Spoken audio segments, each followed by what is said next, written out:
Welcome to our channel. Today we how to connect Cloudflare to protect your dApp endpoints. Detailed guide step by step clearly.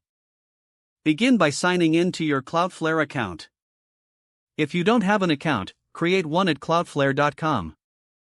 Once logged in, click on the Add a Site button. Enter your dApp's domain name in the provided field. Click on Add Site to proceed. Choose a Cloudflare plan that suits your needs and click on Confirm Plan. Cloudflare will now scan your existing DNS records. Once the scan is complete, review the DNS records for accuracy. Make any necessary adjustments or additions to your DNS records. Click on Continue to move forward. You will be prompted to change your domain's name servers. Note the name servers provided by Cloudflare. Log into your domain registrar's website.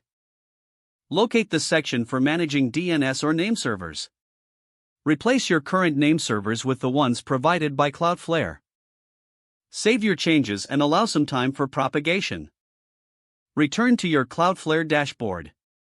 Next, click on the Firewall tab on the left menu. Select Settings and ensure that the Web Application Firewall is enabled. This will help protect your dApp against malicious traffic. Now, navigate to the SSL/TLS tab. Choose the SSL option suitable for your dApp. The full SSL option is recommended for most setups. Next, head to the Caching tab. Adjust the caching level to improve performance as needed. For dynamic content, consider setting the cache level to no query string.